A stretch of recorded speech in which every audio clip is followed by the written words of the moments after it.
Hello, everyone, and welcome into debate night yet again. I'm Hunter, joined as always by Brodie virtually, Silas in the studio. We've got a pretty packed show. The off season, there's always some of these weeks where a bunch of news drops, and it always drops after Grip Locked has been recorded. There's three things in life that I can count on: death, taxes, and the big news dropping after Grip Locked. That's it. You know what's so funny is I remember having the conversation when we were trying to move Grip Locked back. We were doing Grip Locked on Thursdays. We're like, man, like all the news drops like Thursday afternoon or Friday. Like it's so annoying that like we can't, like it always happens right after we film. We can't get any of the news. And we're like, well, you know what? Like it makes more sense. Like of course stuff's going to be released Thursday or Friday because like tournaments are happening on Friday and stuff. Like doing the show then, of course we're not going to get news. Let's move it to Monday so that we have like a tournament to talk about. There's always going to be the news of the previous week. And then all the news moved to Monday. Yeah, like just immediately. I don't know. It was wild. I don't know what that is. It's way too consistent. So there obviously is some sort of trend there, and I don't know why. Like, why is Monday a news day for disc golf? I don't know why. You'd think it'd be like the slowest day. But it is one of those of where it's like, do you guys need to do that mini show on Wednesday? Do you need to have a mini show?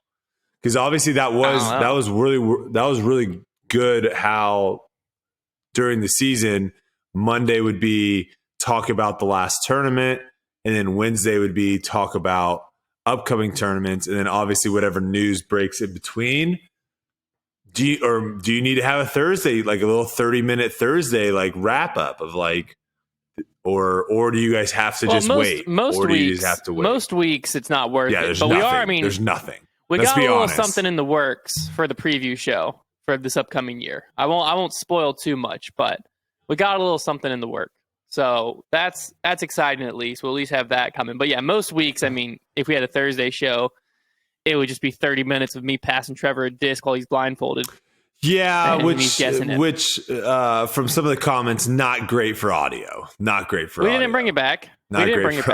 It was fun. It's fun to do. Yeah. But we'll keep it on social. What's the situation with the potential new show? I did reach out to a bunch of people, and it seemed like a bunch of the big hitters, if you will, like the ones that are like the no-brainers of like, yes, that person would be great to have. They all seemed somewhat interested. What's the status of that? The new version of Debate Night, Trevor's got a bunch of applicants in his email. He's been reviewing those, making like a secondary list. I think the goal, at least in my head, is to kind of launch it around January, to make that transition then. Heck yeah.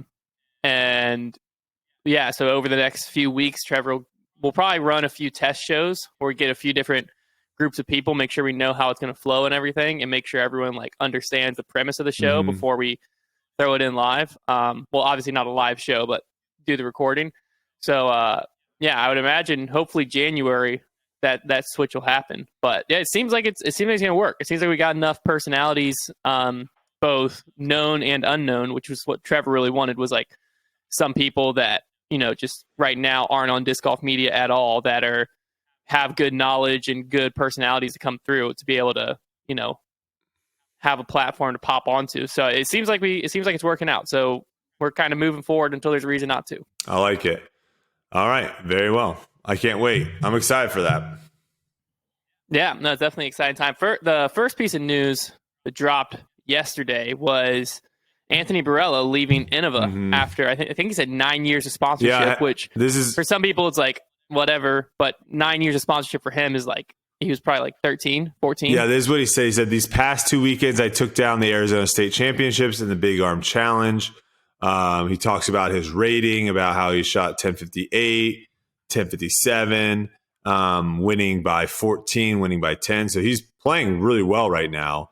And then followed that up with, these wins were bittersweet because they were my last two tournaments as a sponsored Innova player. These past 9 years have been a dream come true for me, and I want to thank Innova for believing in my skills and always supporting myself and my family out on the road. Although it's upsetting to leave Innova, I'm excited for what the future holds, and I know I made the best decision for myself. So a few things. Yeah, what you said exactly, 9 years, that's basically since that was before he was even a known player, right? Like he got kind of known when he got mixed in with Paul as a junior, right? Like that was kind of, he was kind of like Paul. He was always known as like the mini Paul. So he's always thrown Innova. Everyone has known him as an Innova player. So this is obviously a way bigger move than someone that has bounced around throughout their career. From the posts that I'm getting, I want to thank Innova for believing in my skills and always supporting myself and my family out on the road. Although it's upsetting to leave Innova. So what that sounds like, trying to read into this more, is it sounds like he wanted to stay with Innova, clearly because he's probably just used to the discs and comfortable with those, because those are really the only discs he's been playing with in tournaments. But it sounds like he was probably offered something bigger and Innova was not willing to. That would be my guess. That's the vibe I was getting. Sound because he also said like he made the last line was like he made the decision that's best for his family or his future, something like that, right? I know I made the best for myself. Let's remember, he's still like 20 years old. So if he doesn't, if he would have said like this is the best for my family, we'd be like, all right, dude, chill. You don't have really you have a girlfriend, yeah. So, but yeah, so to me, I agree. To me, that sounds like if Innova would have matched whatever deal he got elsewhere, he probably would have stayed. But obviously, there's no way to really know. I've seen a lot of speculation where he's going. One of the speculations I've seen is Lone Star, because they have teased that they're announcing someone big in January. I don't think that's it. I don't really see him going there. I've heard speculation of Discraft. The only hesitancy I have towards that is I remember years ago when Paul left Innova to go to Discraft, and like Hammers did the same around that time. Obviously, AB's kind of in that friend group. And I remember him not wanting to leave because he was so much in Paul's shadow. That's how a lot of people viewed him at the time. He's broken out of that now. But back then, like, everyone viewed him as mini Paul McBeth because he was always with Paul.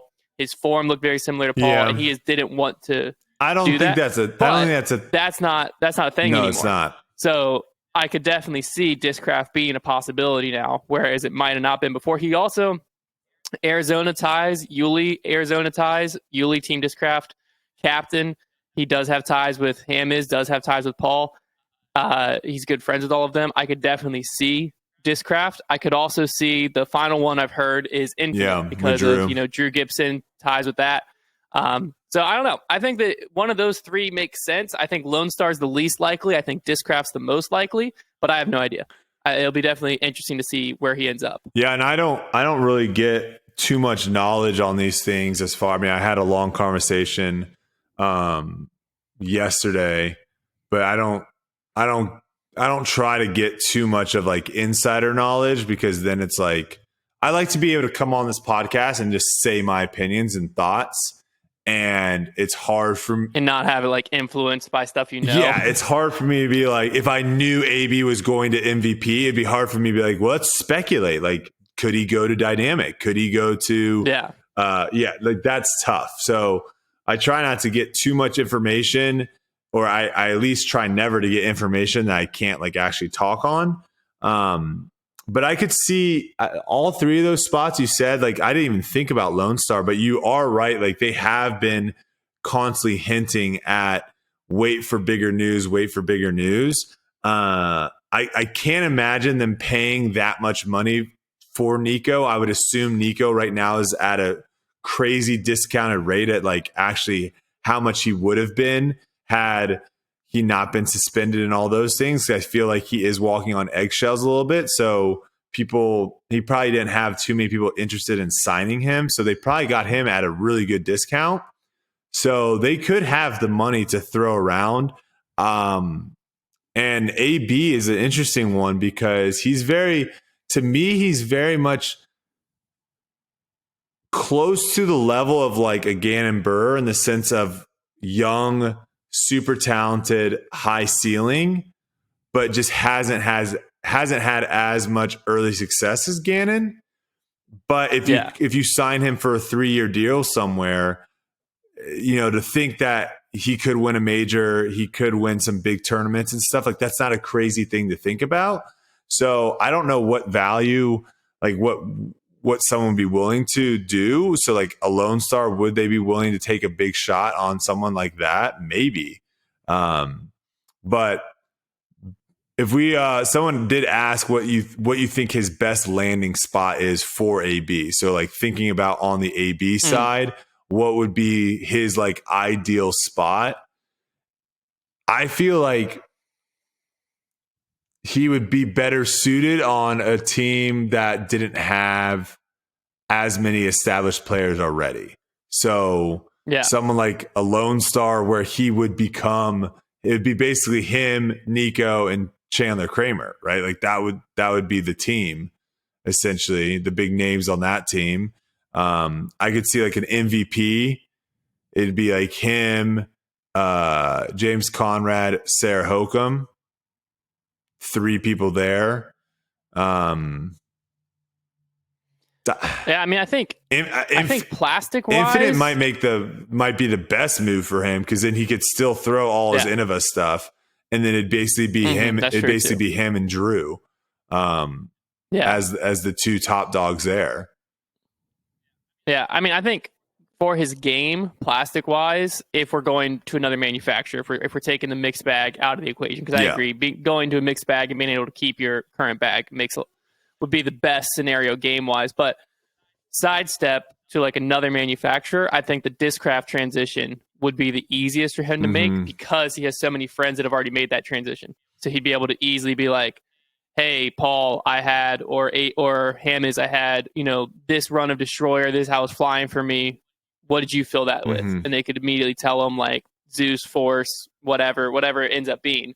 So I think that transition would be the easiest. But as far as like a roster goes, I agree. At Discraft, there's a lot higher chance of him being overshadowed, because you'd have to jockey for position a lot more. Versus, I mean, honestly, just straight lineup wise, Prodigy wouldn't be a bad fit, because he would just slide right into that young core where like I feel like a lot of the young core is getting hyped together. Obviously the front runner's Gannon, but he would get thrown right in with Isaac, Alden, Gannon. I don't think he fits the vibe of that group. He would, exactly. It's like it would get the hype. He would almost kind of be like the ugly duckling amongst the swans, right? Like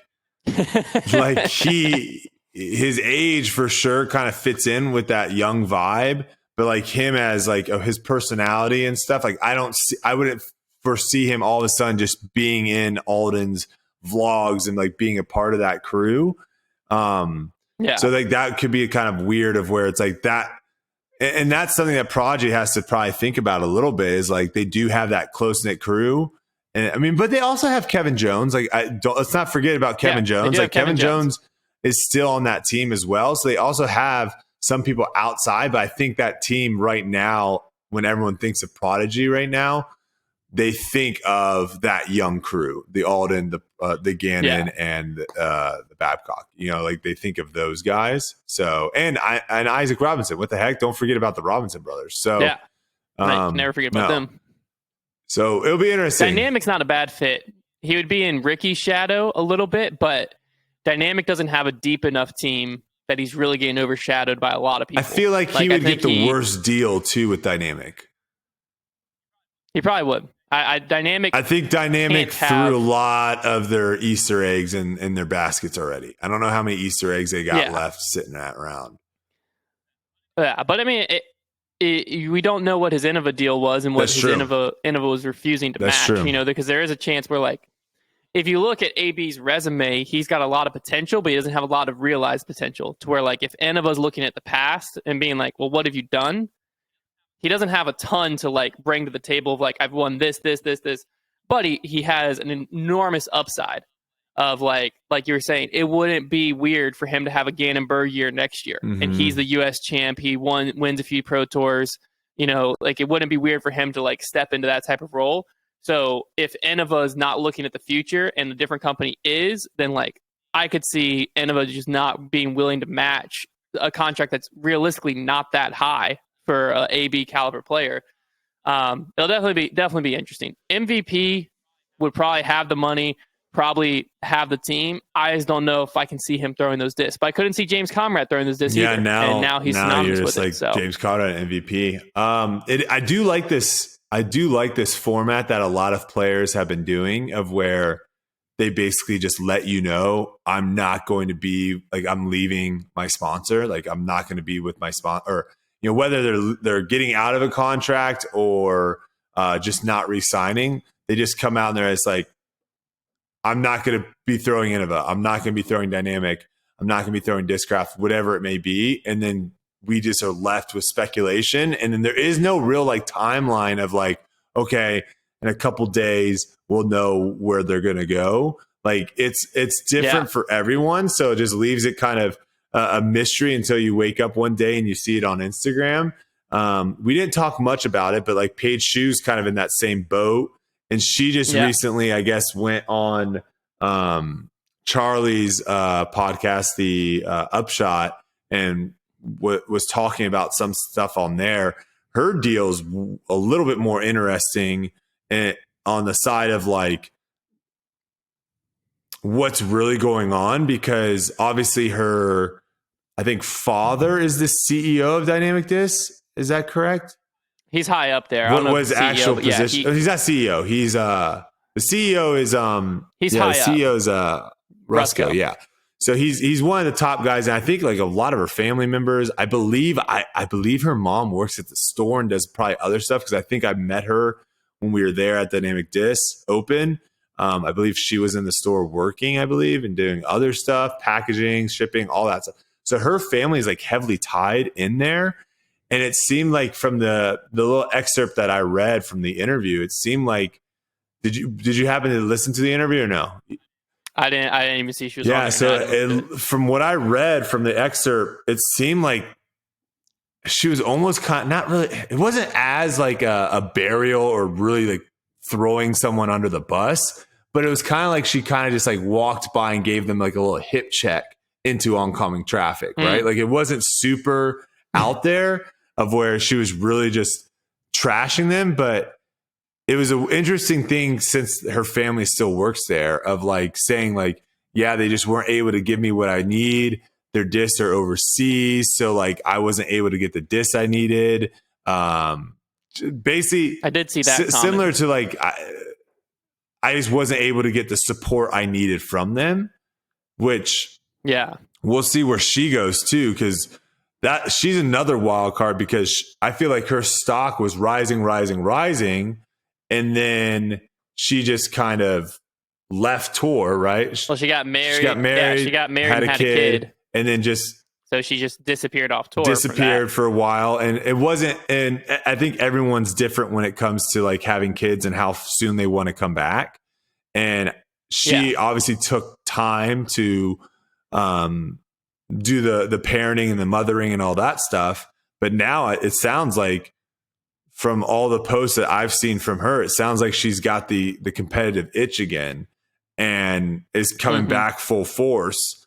And, on certain courses, obviously her biggest weakness is distance, right? And on certain courses, though, we see other girls as well, like Holly Finley, someone that comes to mind, where her distance isn't the greatest. Missy Gannon, her distance isn't necessarily up there, but like these women, like when they're on the right course, they can beat anyone. And I think Paige Shu fits into that as well, of we might have another contender at specific courses that don't require big distance. So it'll be interesting to see where she lands. Any thoughts or opinions on where she might end up going? No, I was just looking, because what you said there, like I'm wondering, Paige Shu, I think, would have been of the core Dynamic Discs FPO players, right? You have Kona Panis, she's locked in. You have Valerie Mandujano. I just looked it up. Her contract's up next year. You have Holland Handley. Her contract's up this year. Paige Shu, I feel like of that list, they just re-signed Macy Vela-Diaz. Of this list, Paige Shu, I feel like, was probably one of the easiest. I did want to talk about the Macy re-sign, but continue. We'll get that afterwards. Yeah, so I feel like of that core, Paige Shu is one of the easiest to keep. So the fact they lose her, it does bring, in my mind at least, a question of Holland Handley and Valerie Mandujano, of like, can they keep them? When Holland Hanley will find out this year, Valerie Mandahano will find out next year. And to some extent, it seems similar to the Kona deal we saw last year, right? Where Kona's dad's the director of marketing for Innova. A lot of family ties to Innova. They moved from Colorado out to California years ago for them to work with Innova. And then a similar thing where she was just like, Innova just isn't going to support me at the level Dynamic Disc is willing to. And so she walks away from what her family's so tied to. I'm getting like similar vibes to a certain extent, right? Where like very tied to Dynamic, but from a player aspect, and props to Dynamic, you do have to just evaluate a player, know what they're worth to you, regardless of family ties or anything like that. Because I think previously sometimes in disc golf, like things would get very buddy, and like if you have family ties, then you're willing to overspend or whatever on a player. And if Dynamic feels like whatever Paige was asking for, that it's just not worth it, then yeah, if she can go find it somewhere else, that'd be great. I'm not 100% positive. I've heard the only name I've heard thrown in the hat. It was actually from our Discord server. Was some dudes claiming that he's positive she's going to Discraft. Completely no way to verify him as a source or anything like that. But that's the only company I've heard. I've also heard some people speculating that she's stepping off the team because she's just done with disc golf. That's not the vibe I got at all. No, but what? That's what some people were speculating. That's not the vibe I got take. from the That's a terrible but, take. Yeah, those are the only two takes I've seen personally. Is Discraft, and then this one person was. Actually, I saw 2 or 3 people. They're like, "Oh, well, she's still going to be involved with Dynamic. She's just off their roster." I think. And I was like, I didn't. That's not the vibe I got. I got very like. Went to USDGC, played, and was like, "Holy cow! I can still compete." She probably was like very underprepared, I would say, like in the sense of what she used to do as far as training and practice at USDGC, and went out there and was like, "Oh, I'm still like kind of in the mix." So I'm sure she was thinking like, if I just go full force and like really give it all my effort again, like I can still win. So I think having that confidence and that kind of feeling of like I'm right there. Yeah, I do not get the vibe that she's just like stepping away and it's going to I feel like she's going to full tour. And I would bet money on that because I also believe I saw something with Grady saying that he also is going to full tour. So that probably makes sense that they're probably going to tour together, obviously. So we'll see what she ends up. You did mention Macy. I want to go back to her.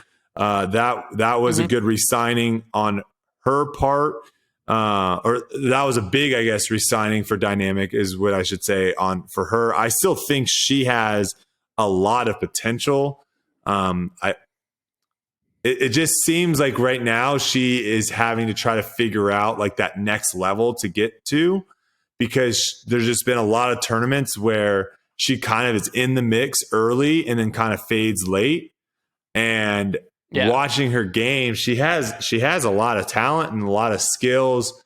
I think there might just be some of the growing pains of like trying to figure out how to do it when the pressure is at the highest. And I think they were probably, she still is a pretty new player. I believe last year was her first full year touring. And so I do think she was probably able, or Dynamic was probably able to still kind of just have her in the same contract and re-sign her. Well, they upped her team. She's on the Supreme team. I don't fully know what that means within them, but I believe it's one of their higher teams. So it's like on Discraft having like the elite team versus and the actual I don't know what Discraft calls their small lower teams. I think they go tour team and then elite team. But the only, again, we don't know these contracts, but the only thing that they could have maybe done is said like, we're going to give you a tour series disc, right? And so for Dynamic, like that's, again, for the player, that might be like, holy cow, that's a huge step. For Dynamic, that's not really that much crazy money exchanging. It wasn't like they gave her a bonus or increase. And they might have. We don't know. We're just speculating. But my guess would be is they probably offered things that were easy for them to offer and not crazy more money out of their pocket. And the reason I'm saying this is going back to the Paige Shoe thing. You would think the easiest person to be able to re-sign or continue on the team would be a Paige Shoe with the family ties.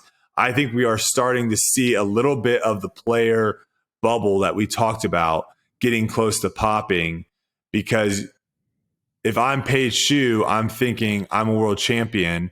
I can compete. I also not only am a world champion, but I'm also kind of like the darling of disc golf, right? Like she has a pretty big following. A lot of people root for her.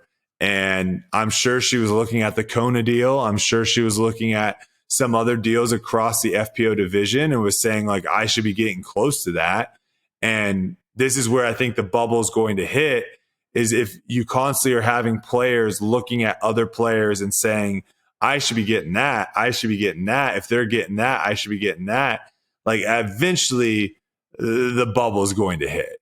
And I think Innova has taken the lead. And I think they're still proving that, of where they have their couple people, they have their guys that they're willing to pay, and those guys are super happy being there.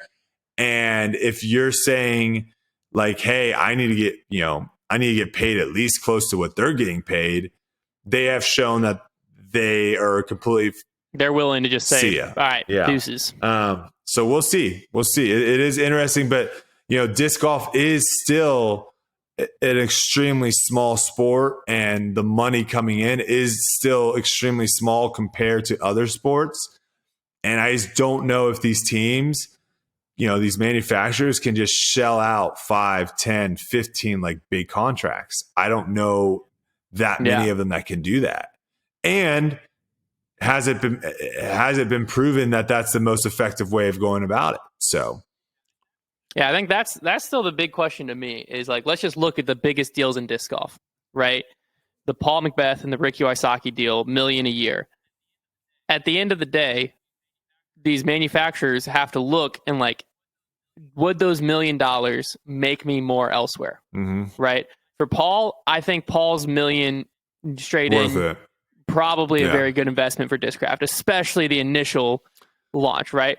Ricky, it's tough to see from the outside looking in, because Paul, you can see directly how many players are throwing Lunas, Onyxes, Zeuses. And yeah, you could argue that some of that's the mold, but the majority of it is that it's a Paul mold, because like the Luna and the Roach, very, very close discs when you hold them in your hand. And, as far as like the Onyx goes, you could accomplish very similar shots with a Raptor.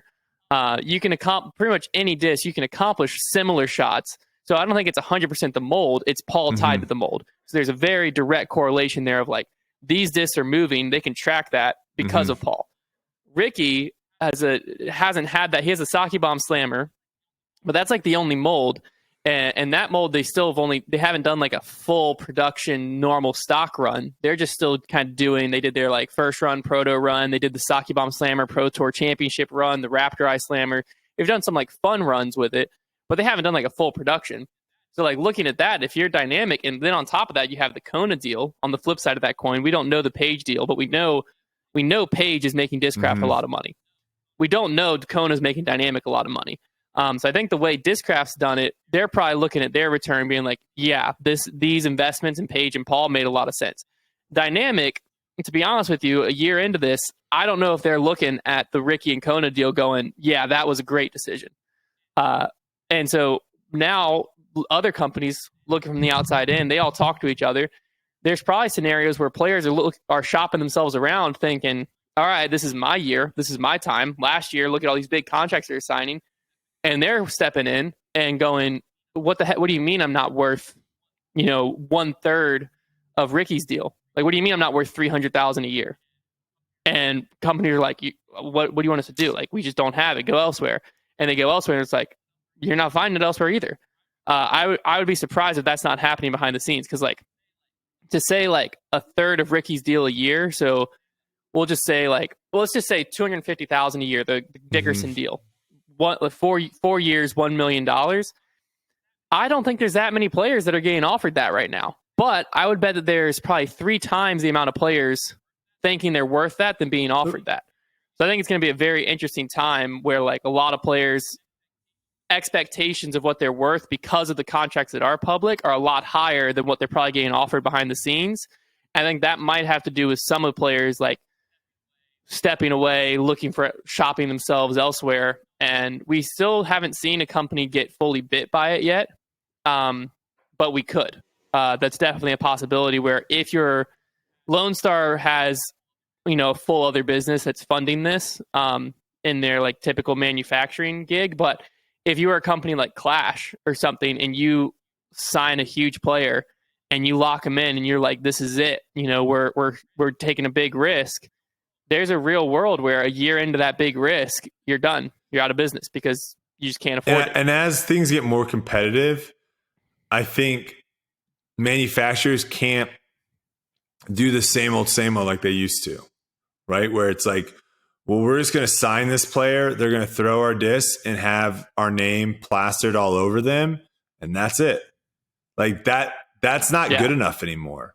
You have to find creative ways of creating content, of marketing them, of doing things that excite people to want to throw the disc that they're throwing. And it can't just be all on the... Now, some players, sure, you can have, you can do the Lone Star method of where, we've joked about this before, of where like you sign all these, pretty much anyone that wants to have a sponsorship of Lone Star. 600 plus players to the Ranger team. You sign all these people and they all have to throw Lone Star and you don't really do anything for them other than just give them, I don't know, what would they end up getting, like a couple discs and then a discount or something? Or... Well, yeah, and it was a very similar... Trevor just had an interview with him, right? Yeah. From what I understand, they basically got a discount, but you have to fill your bag. So you get like 4 discs, but you got to buy the other 21 discs if you want it in your bag. They made a killing off their Ranger team. Regardless of if their Ranger team markets for them or not. It's an extremely smart idea. And again, we've talked about this. It's very similar to like skateboarding in that culture of like players just want to be able to say that they're sponsored, even though they might be getting hosed as being sponsored, because they might not be getting as much support, whatever. And again, it's like, if that's what you want to do, there's nothing wrong with that, but that doesn't necessarily work on the high end, right? Like if you're going to pay someone $100,000 to be, to throw your disc and stuff, some players, sure, you can just sit back, give them $100K, and they can do their thing, and that will make your money back and then some. Other players, with just how coverage is working, with just how disc golf media works and all that stuff, other players, like that doesn't work. If you don't have any sort of plan to make that player a bigger name, to put them in spots to where they have fan interaction. Like if you don't have any of that and you're just like, we're just banking on them making lead cards, we're banking on them winning tournaments, we're banking on them doing all these things, and they're not, and you might be in a world of hurt. And so I think this is where, certain certain of these manufacturing stuff, like I think we are going to see some different styles in how they operate with their teams moving forward over the next couple of years, because you can't just sign someone for a 4-year, $250,000 deal. Like, let's just say this. The difference between a Kona deal and a Kristen Tatar deal, same amount of money, right? I would say that Dynamic has probably been Dynamic has definitely done more with Kona than Latitude has done with Kristen. From what I've seen on social media and content and all that stuff, the only time I really ever see Kristen and Latitude connected is when she wins, which she did a lot. So like that worked because you were able just to pick someone that won a lot, so you didn't really have to do much. So you kind of hit the jackpot, the lottery in that sense. I know Kona has gotten a lot of crap for her performance and stuff like that, but if Dynamic was able to find creative ways to continue to get her talked about in a good spotlight, to get her in front of people in a good spotlight, to like kind of have these different content pieces around her, they could make that deal just as worthwhile. Like they could bring the value up at least, versus if you go the Kristen Tatar route where it's like, well, we're just going to sit back and wait for her to win, and then we'll make a post about that. Like that only works if the player is performing well if they win. And so we'll see how it works. Like Innova, they have like, again, they've kind of hit the jackpot in the sense of like they have their big players being Calvin, who is in the mix a lot. They have Big Germ and Nate Sexton, who have Jomez. So they know like those guys are going to do it themselves. So they can sit back and kind of be like, we're going to be fine. But we'll see. Well, I think a big thing, because you said it earlier, you know, disc golf is still so small. So realistically, within the current pool of disc golf players, there's only so much money to be circled around in the sport and made, to where if I'm a manufacturer and I have $500,000 a year that I can allocate to a team, and I'm looking at it thinking, man, I could sign one, maybe two big players, or I could spend $500,000 a year, the same money, on effort to grow disc golf and get new players that have never played before, and they're introduced to the sport through my plastic. I think that's more worth it. Because, like, to me, I'm very, like, Innova to this day is still the brand that feels the best in my hand. The only thing I can attribute that to is that's the brand I learned how to play disc golf with.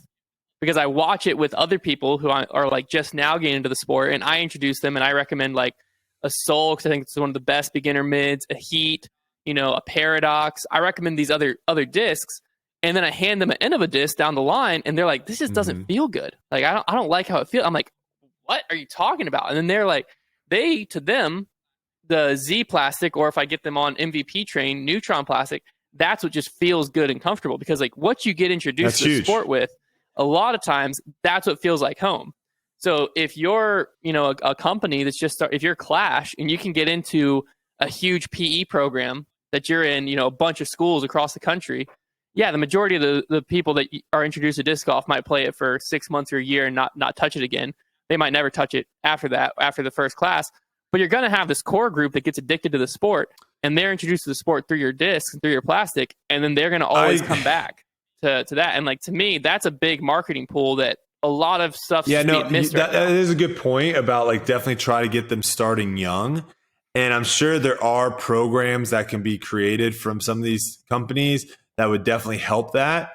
The one thing I would say that is, you know, a big piece is like, what is the reason why so many companies have sponsored either athletes or sponsored influencers or ambassadors or any of that? Like, what is the reasoning for that? Well, if you have some random CFO or CEO or someone that is like behind the scenes kind of person show up to a 2,000 person assembly hall and put on a presentation, you might have a lot of people fall asleep. But if you get an ambassador, if you get a Tony Romo to come and talk about the product that this company makes, like, that is going to resonate with so many more people. And I do have to, but is it, how much of it is because everyone would know who Tony Romo is? Well, my point being, like, taking what you said with like the gym, like getting it in gyms and stuff. Mm-hmm. If you're a kid and you have your gym teacher be like, hey, I'm going to teach you guys a new sport today, right? And they are terrible at it. Yeah. Because they're not very good at disc golf. They can't teach it. They can't throw, whatever. You're going to be less likely continuing that on.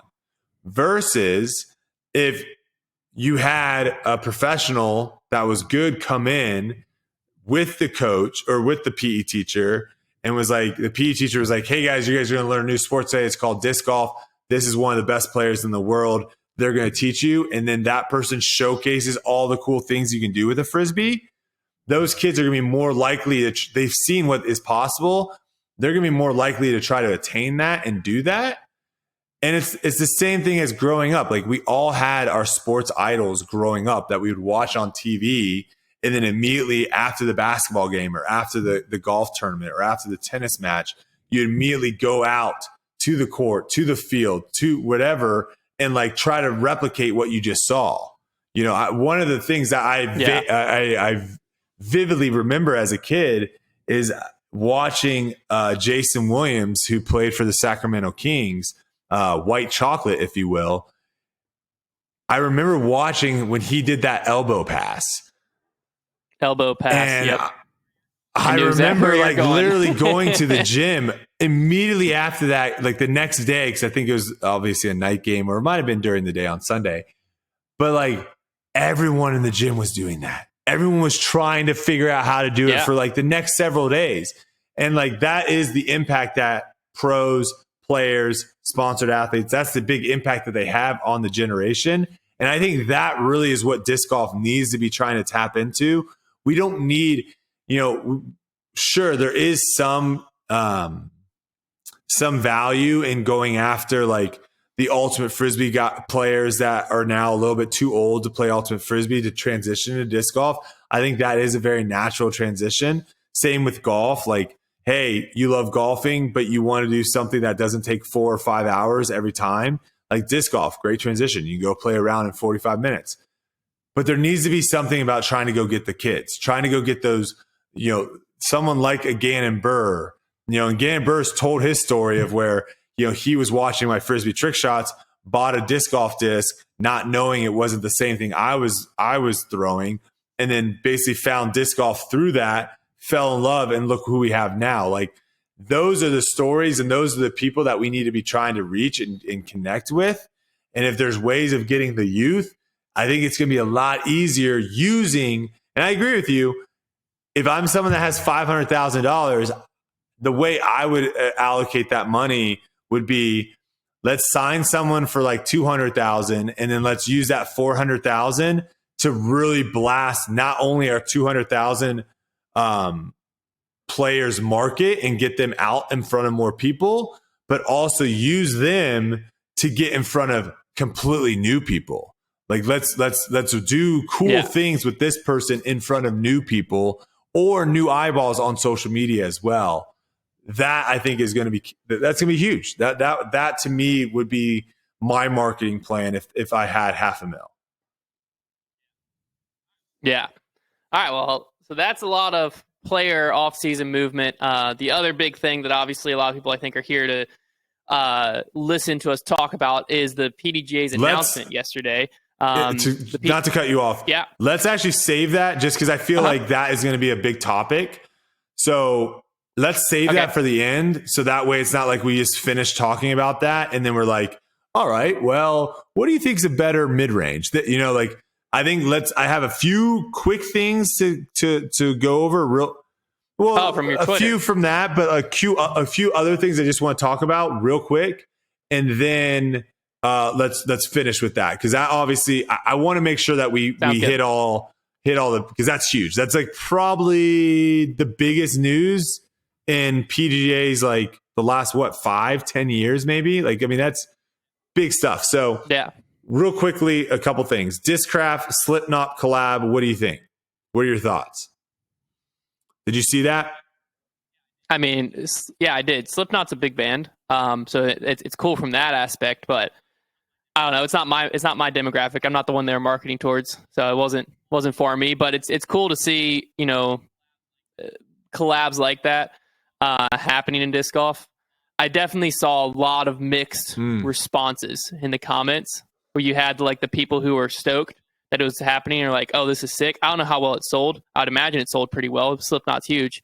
And then you had some people who were just like, yeah, this ain't it. Like, I think it's the younger generation was like, what the heck? Like, this doesn't make any sense. And then you had some of like shops and tournament directors being like, oh, sick collab. Wish you would let me custom stamp some discs. So I saw all kinds of people in the comments. All fair. But yeah, I mean, I think it was a cool collab. I think the discs looked cool, but wasn't my cup of tea. My thoughts on it were they like Slipknot shared it to their audience on social, which I think is huge because now you're getting some people to be like, what the heck is disc golf, and maybe dig into it a little bit. I don't know. Again, I don't know how effective that is of just having someone share a product to buy. I'm not entirely sure. Yeah, I just don't know how effective that is. Now, the thing I do know that is very effective is if there was video content created around it. And that would be the one thing that I would say like was a little bit of a miss, was not being able to, and I don't know if it was asked, if they were like, hey, can we do something, whatever. And who knows if stuff maybe in the future, but I know that probably would have hit harder, and probably would have had a better positive reaction with some people, is if there was like actually them creating content, throwing discs, playing disc golf, and sharing that to their audience, instead of just their logo or whatever slapped on a disc and being like, hey, here's another disc to sell. But these are the type of collabs, and these are the type of things that I do think disc golf needs to be thinking about more, because like we said earlier, disc golf is very small, and there's only you can't just keep punching at the same people over and over and over again. We need to find ways of getting more people involved into disc golf, and doing collabs like this are definitely ways of getting to that point. I just think it was a little bit of a miss just with not having any sort of content with them. No, absolutely. Even them holding the disc like in a picture would have been, cool. Well, because I also did see some comments where people were confused, asking like, "Oh, this is so cool! Like, do they play disc golf?" Yeah, like, two of the seven members, 2 of the 7, or 2 of the 7. See, I didn't even know 2 of them. I also didn't even know there were 7 people in Slipknot.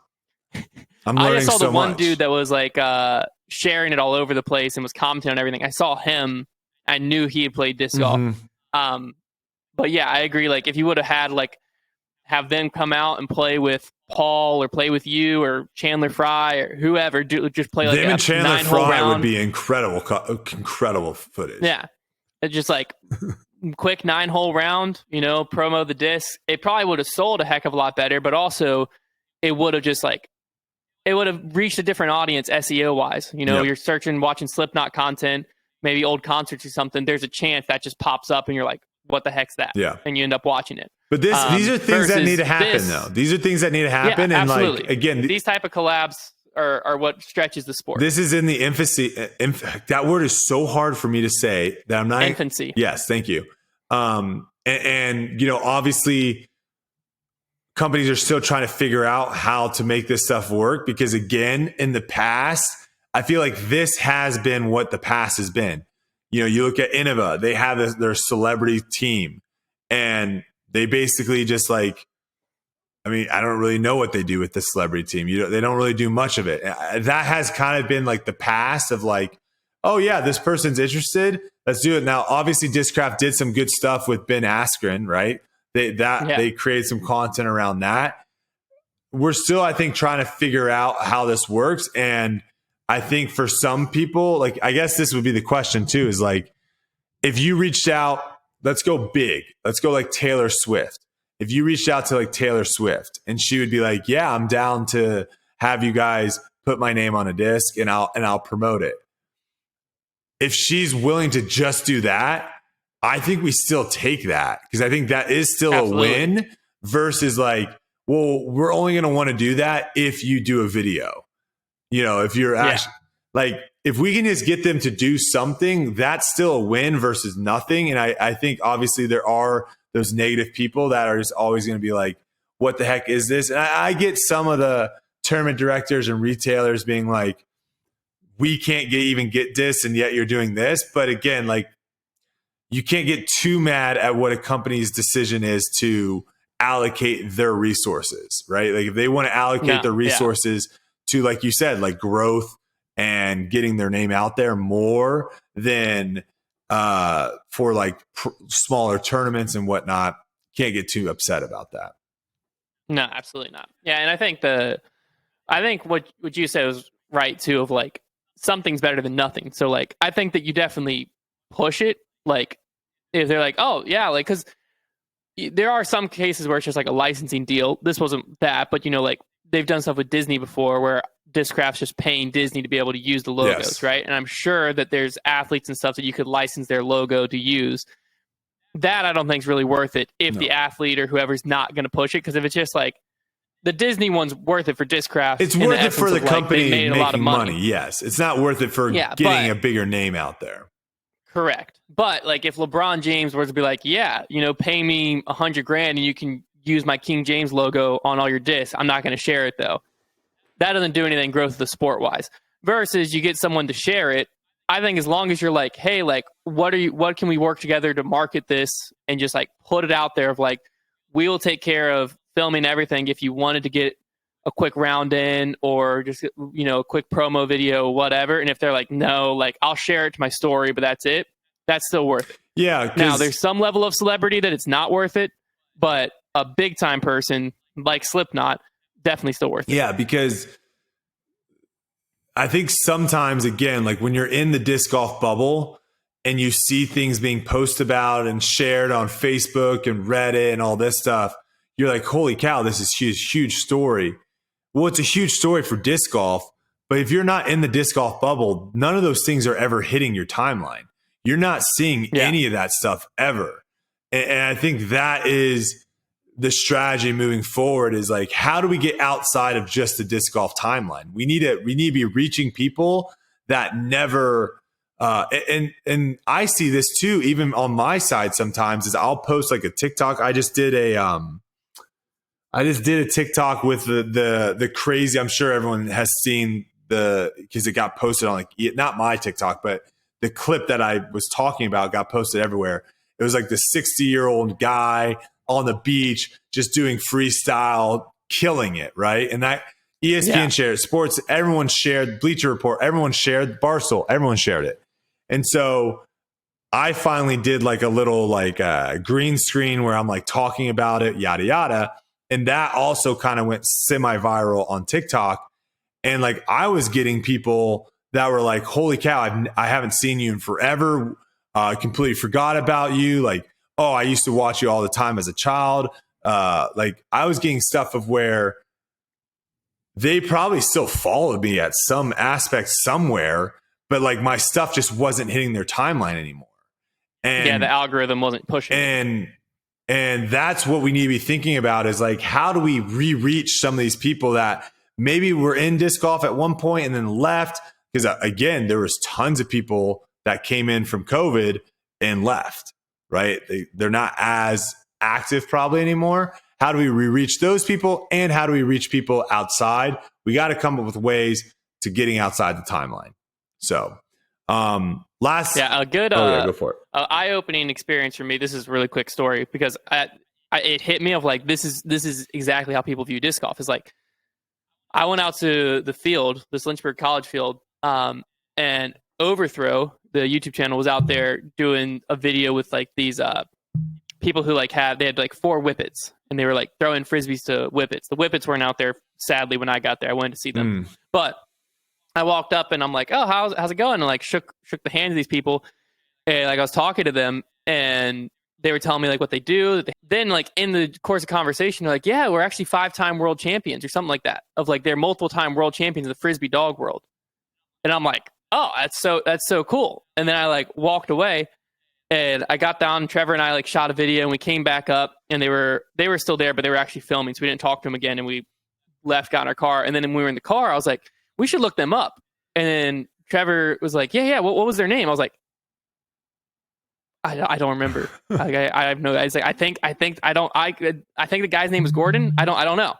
And so we like tried to find him, we couldn't find him. I'm like, well, I don't know, man. And then I was like, man, this is probably exactly how people feel about like disc golf. Like I walk up and like in the frisbee dog world, they're probably huge. Yeah. Right. Like they probably have like a big following. Like everyone probably knows who they are. There's probably people out there that if they knew I got to shake the hand of whoever these people are, would be like, oh my word, maybe not the person, but maybe the dog. I'm sure. I think that's probably in the frisbee dog world. I think the dogs are probably more sought after. Like if I would have met the dogs, it would have been a similar thing where like I would have petted the dogs and be like, oh, that was cool. Those are some cute dogs. That thing was fast as all, get out. But it wouldn't have meant anything to me because I'm not in that world.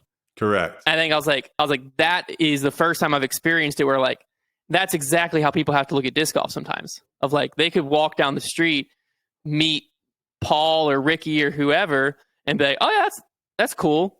And then just walk right on and be like, yeah, like, I mean, same thing if I met the best cricket player in the world, it wouldn't mean anything to me. And the best cricket player in the world is probably one of the more famous athletes in the world. but I've never seen cricket. So that guy doesn't mean anything to me personally. And it's a lot of it just has to do with culture, right? Like it has to do with like what other people, the popular culture has to like, what their opinions are on things do affect things, right? Like, yeah, I'm sure if you met the Kardashians, you probably could care less. Like in the sense of like, you probably aren't like, they would not be in your top 10 of people you want to meet. No. But I would get a picture with them. But if you got, you would get a picture of them and post it because you would know that like meeting them to a lot of people is a big, big deal. Where on certain things like cricket, like you said, your audience that follows you on Instagram or Twitter, if you took a picture with the world's greatest cricket player, you know that your audience is not going to care either.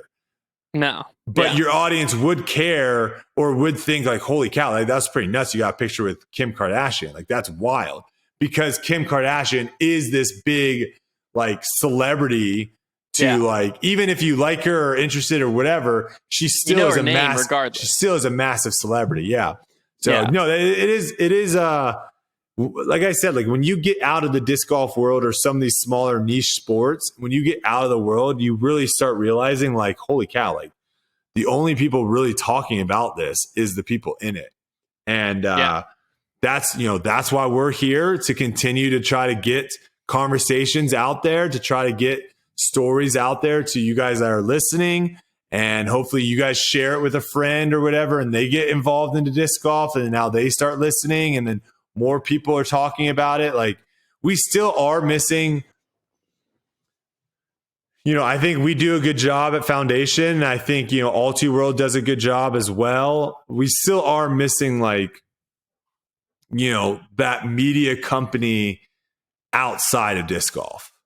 We don't have that yet. We don't have anyone that like talks about other sports and stuff and then also talks about disc golf. Mm-hmm.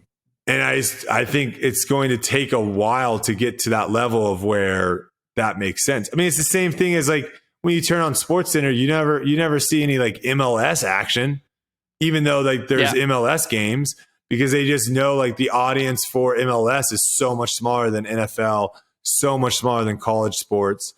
And they'll use it as filler content if there's nothing else going on. But all right, last thing I got.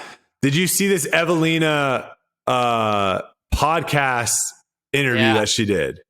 Yeah, we talked about it on Grip Lock yesterday. I almost brought it up because I want to get your opinion on it. Yes, I do want to talk about this a little bit because I saw this and I thought this was wild. So I think I pulled this. I think someone posted this on Reddit or whatever, like the transcript of it, because it was all in Finnish. But essentially, Evelina went on this Finnish podcast. And during the podcast, this is what kind of was said. So Evelina says FPO layout was announced for the Texas State Championships, but and I'm also paraphrasing a little bit, just because I think some of the translation doesn't really match up too well. But there are a couple of these I don't feel like calling out names. So I think what she was saying is that there was a couple people that were upset with when the Texas State layout initially got announced for FPO. And she's like, I don't want to say the names of the people that got upset. And then Timo, is that how you pronounce it? Do you know Timo? Mm-hmm. Timo. Yeah. Timo, who's the host of the podcast, said, you can say names because we are speaking Finnish. I guess so funny to me. I guess thinking that no one knew how to translate. No, he was doing his job. He's on the podcast. So he was just trying doing his job. So he knows very, very well that just because you're speaking Finnish, people are going to know. But I guess Evelina fell for the bait. Their names are in English. Like I went and listened to the podcast because I was like trying to see like she literally just says, and like in the middle you hear her. She's still like in a Finnish accent, but she just says Missy Gannon and Holly Finley. Like she just says it and then like keeps going to finish. I'm like, oh, okay. Well, that's the proof I needed. Like I needed to just hear her say it to make sure. Cause I was like, surely she didn't like have a Finnish name for them. Like surely it was just their name. Yeah. So she goes on to say, okay, Missy Gannon and Holly Finley don't throw far. They went to complain that some of the holes are too long. They were heard in 1 or 2 days before the competition. Some of the holes were changed to be easier and shorter. I think it's shocking that there can be a few people out there who don't throw that far and are allowed to complain. Their opinions are listened to, and the course is changed for the competition. Okay, so a couple things to unpack here. This is what, first off, this is like, we just don't have, I think the reason for a lot of like lack of news, honestly, is that we don't have like when players go on podcasts, when people go on Smashbox, when people go on Ultiworld, when people do these things, the majority of people answer the same questions and answer them the same way. So they're just boring interviews, just to be completely frank. And I don't know if you're just a boring person. So if you just meet these people in real life, you're like, that person's just boring, which is completely fine. Nothing wrong with a boring person, but it just doesn't really add, like, no one really wants to say, be like, oh my God, did you just see blah, blah, blah on Smashbox last night? Or did you just see blah, blah on Trevor Staub's show? Like, I can't believe they said that. That's one problem. And I think the other problem too is on the podcast side of things is like the questions that are being asked probably aren't really maybe putting people in spots to have to throw interesting answers out. So it's like a two-way street, right? Like, and I don't know who's at fault. Sometimes it's this person, sometimes it's this person. And then the other thing is we just don't have people on social media ever saying what they think. Like everyone on social media is just very vanilla bland. Buy this disc, subscribe to my YouTube channel, watch this, listen to this. That was cool. Awesome. Happy for you. Great. And there's not really any sort of opinions on, oh my God, did you just hear what this person said? Or did you happen to hear? Disc golf is missing that. And again, I don't know. I can say it until I'm blue in the face. I don't know what needs to change. I don't know what needs to happen. But like stuff like this, I'm going to tell you right now, Evelina is not the only person that has a thought that is interesting. She can't be. There's no way she can be the only person on FPO or MPO that ever says something that is like, oh, wow, that's something to talk about. We need more people, and I think the fans need more people to speak their mind on issues and actually bring up when you see something written or when you see something posted. Heck, I even did it on our post, and then I got blasted for it. But like that's when you guys posted the foundation thing, I was like, this is awkward. And then you're like, didn't want to show your first throw, and then I just hit first available. I deserved it. That's what I get. But like, I don't think that was actually your first throw. Probably not. I gotta ask Trevor about that. No, but that's fine. It was funny. It was definitely fun. I definitely deserve. I mean, that was the perfect response to it. But like, we need to have people. If you see something out there that you don't agree with, it doesn't have to always be super negative. Like, you don't always have to come out and like have negative opinions towards things. But if you see something that you don't, I mean, Drew Gibson, I think, is someone that pops out as someone that does that. Now, some of his takes are just absolutely atrocious. But again, that's fine. I have sometimes that's better than no takes. And sometimes I come out with stuff that I'm like, just like, what was I thinking? Like, I come out with stuff all the time that is just like absolutely atrocious takes. But it's better than, like you said, just being vanilla brand. So let's talk about this. That was my quick little player rant for the maybe one or two pros. And maybe we clip this. Silas, maybe we clip that and let me blast that out. So that way maybe some other people see it on social media. Because this is a calling for like, let's not make disc golf super boring. And again, like we're not trying to be the TMZ of disc golf. We're not trying to turn this into wrestling and it needs to be a crazy sideshow. But let's get some personalities out there. I honestly, after reading this about Evelina, like this makes me like Evelina more. Like now when I think of Evelina, I don't think of her missing 6-foot putts. I think of her being willing to go out there and say like, listen, like, why do we have people that can't throw far? Why are they being able to impact the courses that we play? Like these are things that I don't know. I just think, and you have to be okay with, you have to be okay as a player. You have to be okay with speaking your mind and understanding that sometimes not everyone's going to agree with you. And that's okay. I'm sure there are dozens and dozens of people that have heard me say things that are like, what the heck, Brodie? That was stupid. And if they hear one thing and decide like, I'm not a Brodie fan because he said this one thing, then they weren't really a fan to begin with. Like they had like following me, you have to realize that I'm going to say stupid things. I'm going to say smart things. And you have to call me out on my stupid things and I'll own up to it. We cannot be afraid of hurting someone's feelings or losing a fan because we say what's on our mind. Yeah. I want to say hats off to Evelina for doing this. And I think initially she probably wasn't thinking that it was going to get out there like it is now. But I think this is a good thing. What is your take on it? Before we go into actually what she actually said, what's your take on kind of all of that of just pros saying what's on their mind?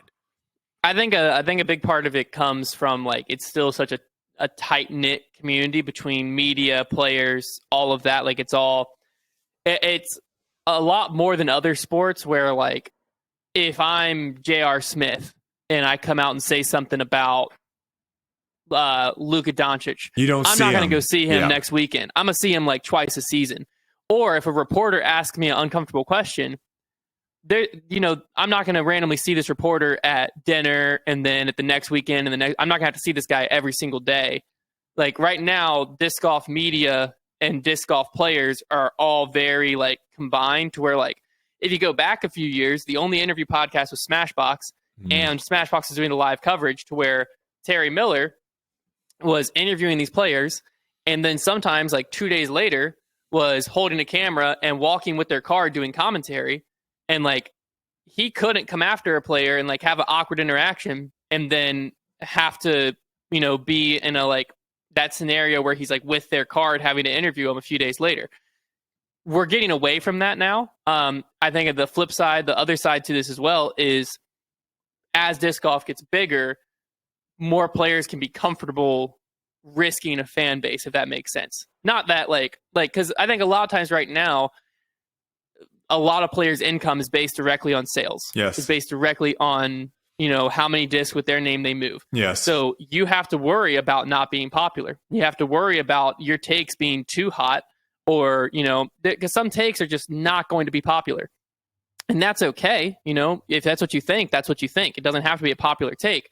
But if your income is directly based on your tour series sales and you come out and say something that makes your tour series sales dump, you out of nowhere just don't have income coming in for a lot of players. And I think that's kind of like, that's also going away as guaranteed money comes in. But I think that's still like a mindset for a lot of players is like, I can't say that. Like some people aren't going to like it. I need everyone to like me. And it's like, the only way you get everyone to like you is if you're not you. Yeah. Because people aren't going to like you. Yeah. Two things to say on that. The first one, like what you just said, you have to make the decision.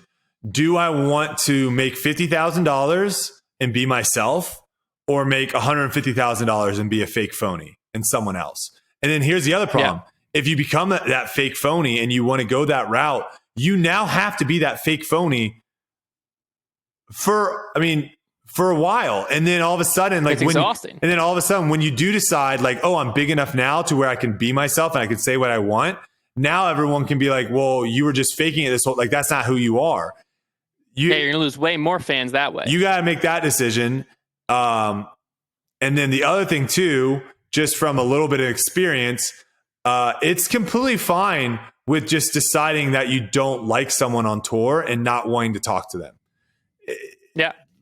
It's completely fine. It doesn't change anything.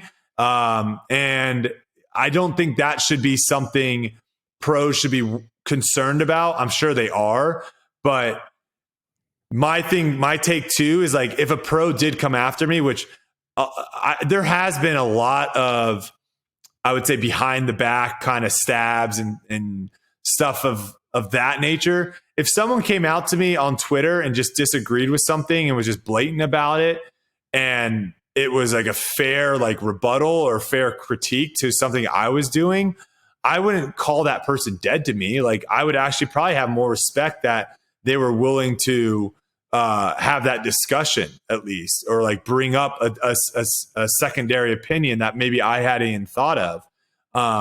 Whether they didn't want to do that online or in person, it doesn't really matter to me.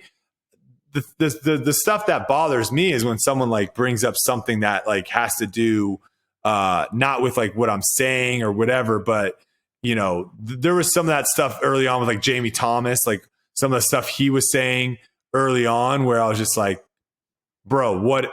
Like I'll come after that all day long. But if I say something, we're about to go into a very deep topic here, and we're going to maybe say some things that people disagree with. Those are conversations that I'm completely fine with having. If you disagree with my opinions and stuff, that's completely fine. So we'll leave it at that. Silas, maybe we can clip that little rant I had, that 45-minute rant I had, blast that out. And maybe we'll get some more pros talking their mind in 2023 in some of these interviews, because let's be honest, these player interviews, I mean, how many people are paying attention to those things? It just seemed like you maybe would get one nugget out of an entire 2-hour interview stream of where like you might get one person to say something interesting. Other than that, it's like, yeah, game feels pretty good. This course, a lot of OB gonna have to throw. I mean, come on. So I think the key with that is like there's one time where I remember Nico came after the haters, the keyboard warriors is what he called them. At Waco, and I think blew up.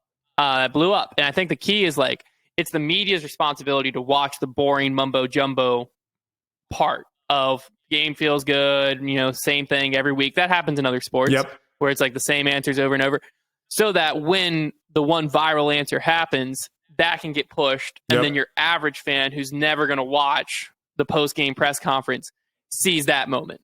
And then that is what like blows up. And that also, I think moments like that can have outside disc golf reach too. I'm not saying that everything has to be this like drama-filled, hate-filled thing, but like when there is a like Nico's viral moment, had it been pushed a little bit more, it would have to have luck. But Nico's moment of the keyboard warriors, well, I would say his moment of push of going up against a European guy, too. That would, to me, that would have more of a sports like watcher would be like, oh my God, did you see what happened in disc golf? Versus because that'll happen to me where time like stuff from press conferences or post game things or just a player's life from a sport I don't watch will pop up on my timeline. And so like for instance, Paddy the Batty, the only reason I know anything about him is how much content and stuff Barstool puts out around him, but also the dude's just electric. So like I'm way more likely to watch a UFC fight if Paddy's fighting. Same thing with Conor McGregor. I will heavily debate you. I know we're not going to go into UFC right now, but I heavily debate you on that because he's done some things the last couple of days that has, in my opinion, like has dropped his stock. But here's the thing. I'm still going to tune in because now I want to see him get knocked out. I haven't seen it. I haven't seen the last few days. Well, he's been, okay. I was like, I've just seen. You've seen the good stuff. Like, that's what I'm saying. You've seen the good stuff. I'm outside of the sport, so I only see what makes it to my timeline, and that's the viral moments that are like the same. Who does the shoey after he wins? Tua Tagovailoa. Like that makes it to my timeline. Yep. That's the type of stuff that makes it, and like that's a good thing. Like there's nothing wrong with what he does, and like that's electric. That's the type of stuff that has outside the sport reach. And here's the thing: why do people tune in to watch sports? It's entertainment. And a form of entertainment is drama. Like drama is not always, oh my God, I started dating this person and then this person just came in and started they stole my boy. Like that is not what, like, and that sells, right? There's tons of Netflix shows now that is what they're selling. That is not necessarily all that drama has to be, is like this relationship stuff.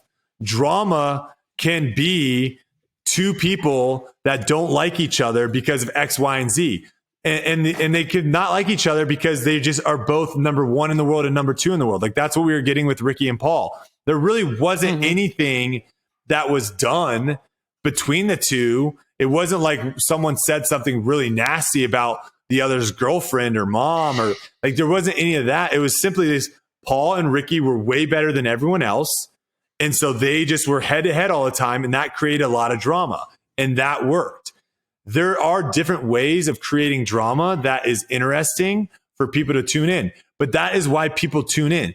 People would not tune in to watch NFL on Sunday like they did if every time a play ended, everyone was shaking hands and being super friendly.